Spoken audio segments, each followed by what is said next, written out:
dapat kami sampaikan. Tuhan memberkati. Amin.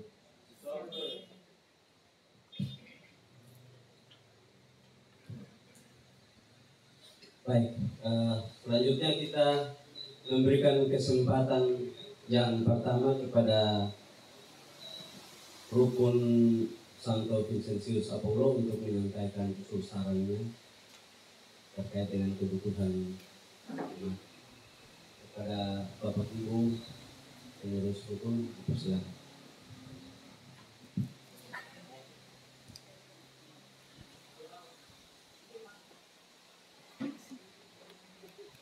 Terima kasih atas kesempatan yang diberikan kepada saya mewakili pengurus rukun Santo Vincentius Apollo. Yang terhormat Bapak Pastor, yang kami hormati Bapak-bapak pengurus DPP, Bapak Ibu peserta rapat di siang hari ini. Mendengar apa yang disampaikan oleh Bapak Sekretaris selaku moderator rapat pada siang hari ini, bahwa rukun menyampaikan program jangka panjang, jangka menengah maupun jangka pendek. Kemudian apa saja yang menjadi kendala di dalam rukun dan solusinya seperti apa. Yang kami tangkap di sini, sebenarnya rukun tidak membuat program, tetapi rukun hanya melaksanakan program yang diturunkan dari Dewan Pastoral Paroki. Jadi Dewan Pastoral Paroki itu membuat program seperti apa, baru diberikan kepada rukun dan dilaksanakan di dalam rukun. Contoh, misalnya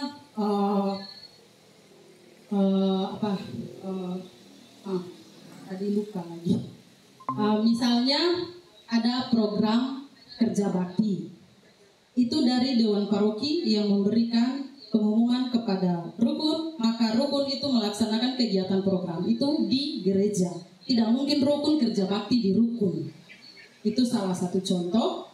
Dan satu lagi, biasanya paroki itu melaksanakan program yang diturunkan dari keuskupan, sehingga program dari keuskupan itu diturunkan ke paroki, kemudian program itu masih bersifat umum dan diberikan kepada stasi, dan stasi memberikan lagi program itu, menyampaikan program itu kepada rukun, sehingga rukun juga bisa melaksanakan program tersebut. Contoh, misalnya bulan kitab suci.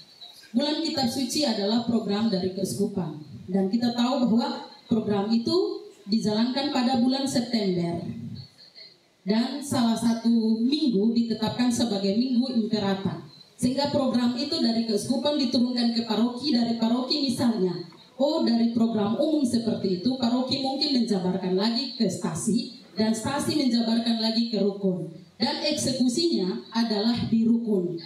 Misalnya rukun dia buat kegiatan lomba kitab suci, bertutur kitab suci, cerdas cermat kitab suci. Jadi contoh-contoh itu merupakan program umum yang diturunkan dari keuskupan, kemudian diturunkan lagi ke paroki dan dilanjutkan ke stasi maupun ke rukun. Sehingga kami memang di Rukun Vincentius tidak ada program yang dilaksanakan atas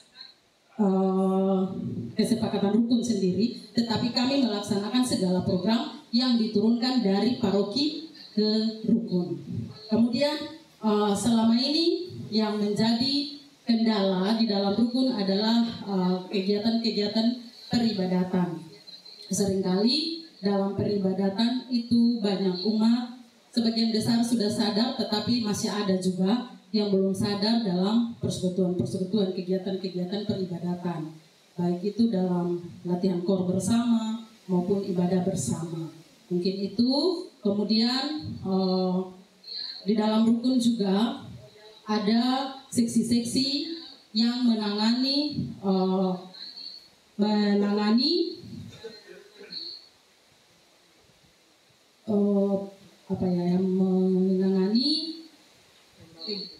membawahi komisi-komisi yang ada di DPP. Misalnya ada seksi keluarga, ada seksi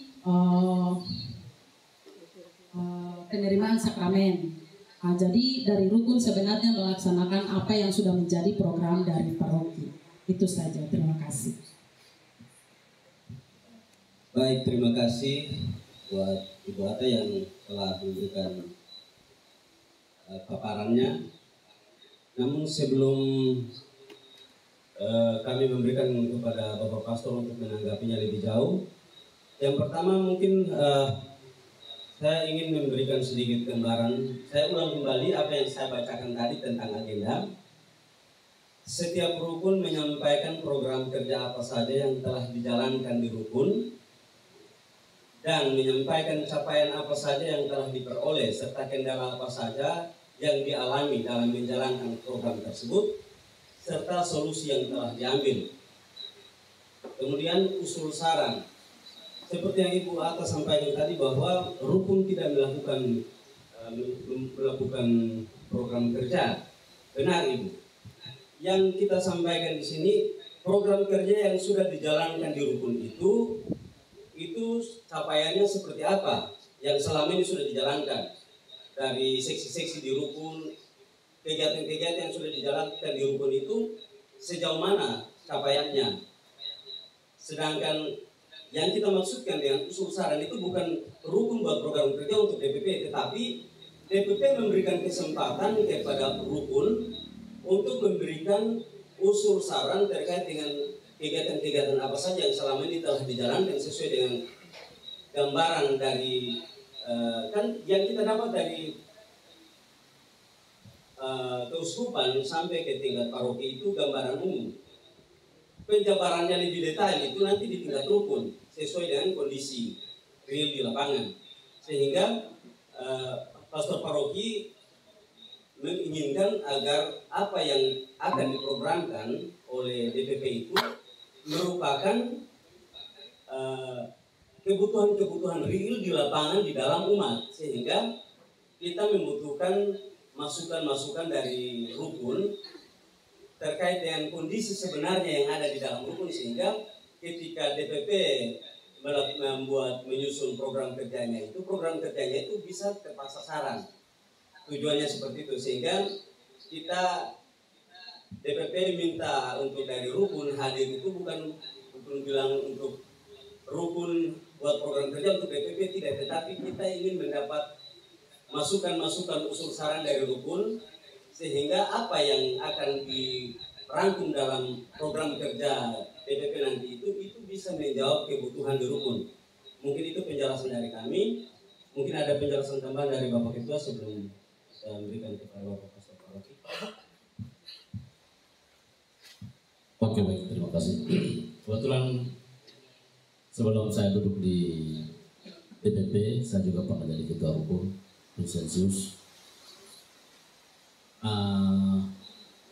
Terkait dengan untuk program kerja di rukun selama ini yang kita jalan di situ, itu kegiatan-kegiatan yang ada itu kegiatan sosial seperti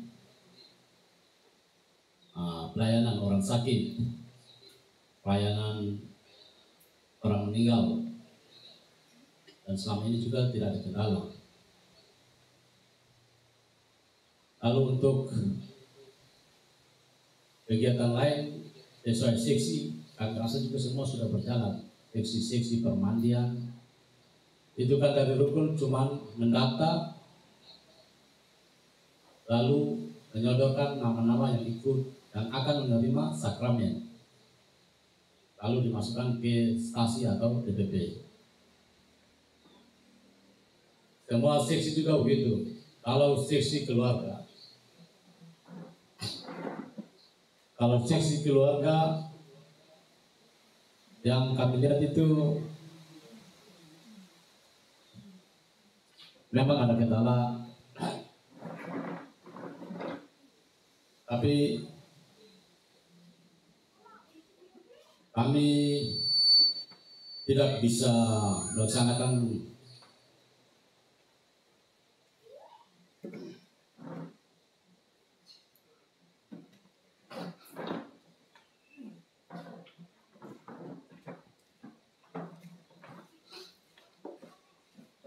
Untuk sesi ini kekeluargaan itu memang ada kendala.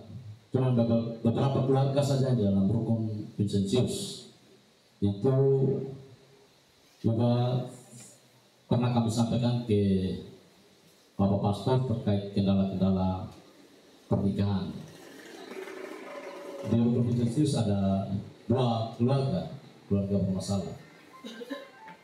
Akhirnya dua pasangan ini juga sampai sekarang belum menikah, statusnya masih kubu-kubu. Tambah satu kakak lagi itu Bapak Rian. Bapak Rian untuk pernikahannya mungkin akan dikonsultasi lagi. Atau bagus langsung ke Bapak Pastor Denny atau Bapak Pastor Erton. Lalu untuk kegiatan-kegiatan lain kami tetap laksanakan di rukun dan tidak ada kendala. Hanya kendala itu partisipasi umat. Tapi ya 50% kami jalankan yang baik di rumah. Kendala-kendala lain juga itu transport, lalu dengan tempat tinggal, jangkauan antara rumah ke rumah juga cukup jauh, artinya itu jadi sebuah kendala.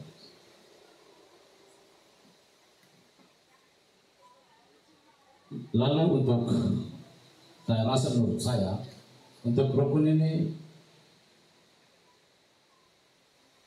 yang lebih penting di rukun itu kegiatan-kegiatan ibadah itu. Kegiatan ibadah, kegiatan sosial, melayani orang sakit, pelayanan orang meninggal, saya rasa lebih menyentuh. Hanya satu program saja yang kami belum jalan itu sumbangan buat anak yatim piatu dan janda atau duda. Sampai sekarang kami belum jalani karena beberapa kendala terkait layanan ini.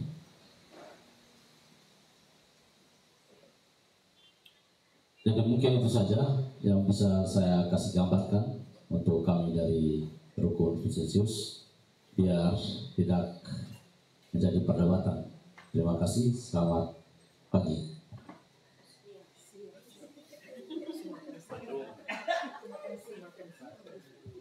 Baik, terima kasih atas beberapa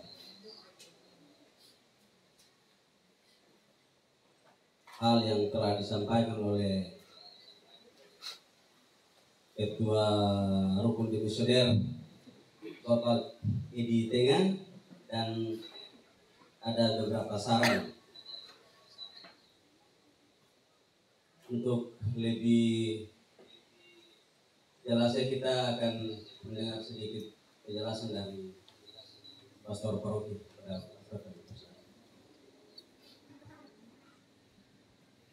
Baik, kami pertama sampaikan selamat datang kepada Dr. Edi bersama-sama dalam pertemuan kita pada siang hari ini. Ini penting sebab kita membutuhkan masukan-masukan beliau dalam pikiran beliau untuk masuk dalam program kita, karena depan beliau juga akan jadi prioritas mendampingi pelaksanaan program ini ke depannya. Dalam eksekusi pelaksanaan bersama-sama dengan DPT ini melaksanakan program-program kita. Karena itu terima kasih untuk hadir kita bersama-sama memutuskan program kita dalam paling kurang dalam 1 tahun.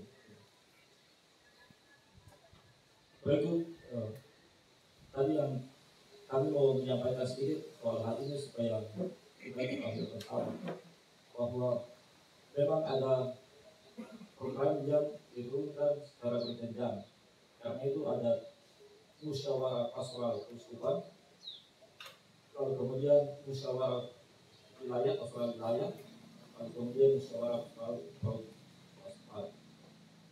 Kemarin saya dan Ketua sama bersama-sama ikut musyawarah pastoral wilayah di Kawaki, dan memang jenjangnya seperti itu. Kita ikut musyawarah pastoral keuskupan, hasil musyawarah itu keuskupan sosialisasikan dalam musyawarah wilayah, lalu tambah lagi dalam konteks wilayah masing-masing, dalam wilayah beda karakter. Lalu kemudian hasil dari wilayah itu disosialisasikan ke Rocky, dan tentu sama tambah kurang karena konteks Rocky yang berbeda-beda juga. Tetapi pada dasarnya dari keuskupan itu, musmas keuskupan, hasil musmas keuskupan dibawa ke musmas, sosialisasikan ke musmas wil, lalu kemudian ke musmas par. Karena itu kita punya hasil musmas par dalam buku ini. Sebagian juga karena yang besar adalah juga hasil dari musmas hub dan musmas wil. Lalu tambahan lainnya pada tingkat provinsi kita sesuai dengan konteks provinsi kita, dan setiap provinsi yang memiliki wilayah konteks pelayanan yang unik. Itu contoh salah satu jenjang program yang berjenjang dari atas ke bawah. Misalnya juga kemarin itu Komisi Kepemudaan Keuskupan punya program perarangan salib IB di wilayah-wilayah. Ini program dari Komisi Kepemudaan Keuskupan, lalu dilaksanakan oleh Komite wilayah-wilayah, undang provinsi semua provinsi, lalu buat perarangan salib IB di wilayah-wilayah. Kemarin kita punya ada PMA begitu dalam rangka itu. Nah, dan ini juga bisa diturunkan sampai ke tingkat provinsi. Saya yakin pasti kemarin juga mereka juga mendapat pesan untuk melaksanakan sesuatu di provinsi. Jenjangnya seperti misalnya programnya keuskupan, ini sebagai FAO, lalu dilaksanakan di wilayah. Begitu juga kitab suci misalnya. Pada bulan kitab suci biasanya keuskupan mengeluarkan komisi kitab suci keuskupan tema kitab suci dalam bulan ini. Apa ada program kitab suci dalam bulan kitab suci tahun ini. Lalu dilaksanakan dalam komisi kitab suci di wilayah maupun komisi kitab suci di provinsi. Komisi kitab suci di provinsi menerima dan sosialisasikan ke provinsi prestasi. Misalnya salah satu lagi contohnya komisi PSE keuskupan. Tingkat keuskupan itu biasanya masa prapaskah ada buat kegiatan namanya sosialisasi APP. Komisi PSE melaksanakan sosialisasi APP. Kita punya komisi PSE ini semua gabung dalam komisi sosial ekonomi. Keuskupan ada PSE, di provinsi tidak ada, karena itu masuk dalam sosial ekonomi. Jadi komisi PSE di keuskupan biasanya masa prapaskah program sosialisasi APP dan disampaikan ke komisi keuskupan di komisi PSE di wilayah-wilayah. Lalu dari wilayah-wilayah komisi PSE wilayah memberati prapaskah program wilayah untuk ini sosialisasi PSE ini sosialisasi tema APP tahun ini sekian. Kemarin juga ada sempat ikut itu sosialisasi APP ini. Lalu kemudian komisi PSE Roti memprogramkan ke stasi-stasi untuk melaksanakan sosialisasi APP setiap minggu. Itu contoh program yang diturunkan ke jenjang dan keuskupan ke provinsi. Itu juga kondisi KTI. Sekarang ini komisi KTI punya program yang sekarang ini, yang aktual sekarang ini, itu sosialisasi animator. Karena itu mereka sedang ke wilayah-wilayah untuk sosialisasi animator. Animator ini adalah para pembina dan pendamping anak-anak. Mereka memberikan pelatihan kepada pembina. Nah, karena itu harapannya semoga ini juga masuk ke program kita sehingga ada mereka tidak program, tapi juga tidak punya program. Nah, itu contoh. Dan seperti sudah dikatakan tadi bahwa walaupun hasil musmas sekalipun di keuskupan, di wilayah, di provinsi, ada hal-hal yang tetap waktu sama, tetapi ada hal-hal yang disesuaikan dengan konteks wilayah masing-masing. Ditambah atau disesuaikan penyesuaian dengan konteks wilayah masing-masing. Begitu juga kalau sampai pada tingkat provinsi disesuaikan dengan tingkat provinsi masing-masing. Karena itu kita punya puskes ini ada hal-hal yang sama di tingkat pelayan, tapi ada hal-hal yang khusus untuk program. Ada hal-hal yang sama di tingkat keseluruhan untuk semua. Nah, saat ini kita rapat program kerja BPP. Dalam pertemuan pertama itu kami sudah menyampaikan bahwa kita menyusun program ini bukan duduk di belakang meja lalu imajinasi lalu buat program, tidak. Kita buat program tanpa dasar, ini tidak benar. Kita bukan duduk imajinasi lalu buat program, tetapi ada panduan, ada dasar yang menjadi acuan kita membuat program.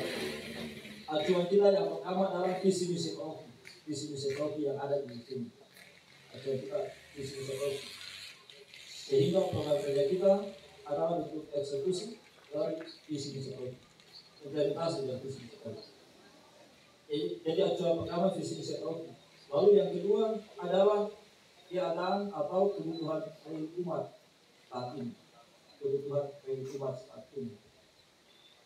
Memang dalam penyusunan visi misi biasanya diangkat juga dari bawah, dari kebutuhan keadaan real umat sampai ke atas kalau ditetapkan satu visi misi. Sehingga visi misi biasa menjawab kebutuhan umat saat ini. Saat ini kita mau menegaskan lagi semakin akurat program kita, maka panduan kita selain visi misi, tetapi juga penyampaian dari rukun itu untuk menyampaikan kepada kita keadaan atau kebutuhan real umat saat ini. Barangkali kita bisa membuat program yang menjawab kebutuhan besar atau kebutuhan real saat ini. Karena itu, seperti dikatakan tadi, evaluasi program di rukun atau kegiatan rukun, intinya pada dasarnya supaya kita mengetahui kebutuhan real saat ini sehingga program yang kita buat adalah menjawab kebutuhan real saat ini. Itu yang menjadi maksud kita. Jadi panduan menyusun program saat ini adalah dua, visi misi program dan kebutuhan real umat hari ini. Jadi pada bagian awal diberikan kesempatan kepada rukun untuk menyampaikan apa yang menjadi, supaya kita semua tahu apa yang menjadi kebutuhan umat saat ini. Dan barangkali bisa diterjemahkan dalam program untuk bisa menjawab kebutuhan ini. Tadi sudah sampaikan dari rukun Yesus, kebetulan rukun pertama dari kami apa sampaikan sedikit panjang. Demikian yang dapat kami sampaikan. Kami kembali lagi. Terima kasih. Terima kasih Pastor atas beberapa keterangan yang diberikan. Sebelum kita lanjut ke rukun kedua, kita ada tambahan dari rukun ini. Baik, untuk sementara ini berbicara dan kita langsung ke rukun Santa Maria de Fatima untuk menyampaikan hal-hal apa saja, program kerja apa saja yang selama ini telah dijalankan dan kendalanya seperti apa, serta usul saran terkait dengan. Nah, tadi ini kunjungan pastor ke rumah umat secara berkala. Berikut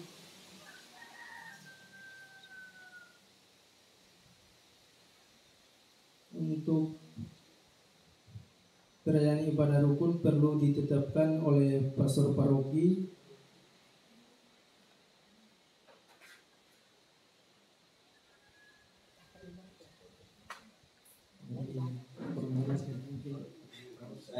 itu karena tulisan saya jadi biar saya membacakan biar, karena ini cakar-cakar saja yang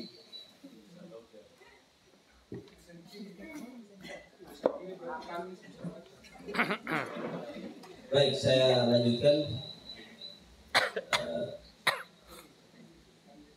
Usul yang berikut itu terkait dengan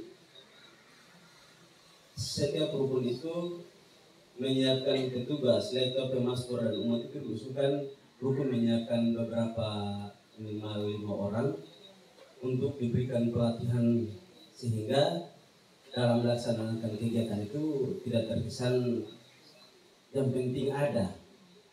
Itu usul dari umat rukun. Yang berikut diusulkan untuk DPP menyiapkan semacam pelayanan doa atau tim doa untuk pelayanan orang sakit. Menurut umat bahwa tidak setiap saat itu pastor paroki berada di tempat, sehingga perlu dibuatkan tim untuk ketika ada kebutuhan umat lalu pastor paroki tidak ada di tempat, maka tim itu bertugas untuk melaksanakan pelayanan secara kontinu selama orang itu sakit ataupun ada keluarga yang meninggal lalu butuh pendampingan penguatan, maka tim itu selalu memberikan pendampingan untuk penguatan dalam doa. Kemudian kunjungan diusulkan juga untuk kalau boleh pastor dapat berkunjung ke rumah-rumah umat secara kontinu, karena ada yang menyampaikan bahwa sampai hari ini juga pastor paroki belum pernah sampai ke rumah mereka, sehingga keinginan mereka itu kalau boleh pastor bisa kunjung dari umat ke umat biar bisa lebih mengenal. Mungkin ada hal-hal yang mungkin mereka ingin sharing dengan pastor saat kunjungan pastor ke rumah, karena mungkin ada yang berpikir ketika mereka datang di gereja saat bertugas untuk melayani di pastoran juga, mungkin kondisi karena ada banyak orang, mungkin ada hal-hal yang ingin disampaikan tetapi karena kondisinya tidak memungkinkan sehingga mereka tidak dapat menyampaikan. Karena itu usul umat, ada umat yang mengusulkan di rukun Santa Maria kalau boleh pastor paroki bisa dan pastor rekan bisa meluangkan waktu untuk bisa mengunjungi umat dari rumah ke rumah, sehingga jangan cuma karena ada yang bilang Pak Polri ke rumah saja pastor doa tinggi, tapi ketemu rumah sampai hari ini belum satu pastor pun belum sampai ketemu rumah. Jadi kita sampaikan ini sebagai umat rukun juga kepada pastor Polri maupun pastor Garis. Ini usul dari umat rukun di rukun Santa Maria Fatima. Kemudian yang berikut, tata perayaan ibadah rukun perlu ditetapkan oleh pastor paroki secara menyeluruh agar dapat dilaksanakan di dalam lingkup paroki sampai ke rukun-rukun, sehingga semua seragam, jangan di rukun sebelah lain sebelah lain. Kemudian ada lagi dari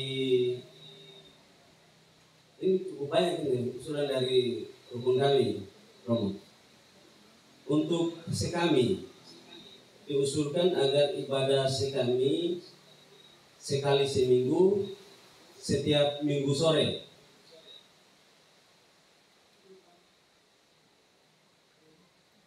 Kemudian diusulkan agar mungkin untuk anak-anak sekami itu ada kegiatan Bible Camp. Kemudian satu usulan lagi bahwa mereka mengusulkan agar sekami itu ada pakaian seragam. Jadi usul-usul ini kami sampaikan nanti baru dibahas nanti. Tapi ini usul dari rukun. Kemudian ada satu usul lagi, Sabtu beriman dan Sabtu sehat.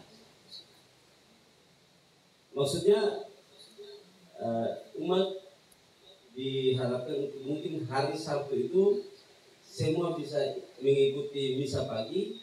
Setelah itu dilanjutkan olahraga bersama dan bersih-bersih di lingkungan gereja. Kebetulan hari Sabtu itu kan hari libur. Jadi mungkin semua bisa ikut misa pagi. Setelah misa pagi ada kegiatan olahraga dan bersih-bersih di lingkungan gereja dan disponsori oleh OMK. Permintaan dari rukun lagi usul bahwa DPP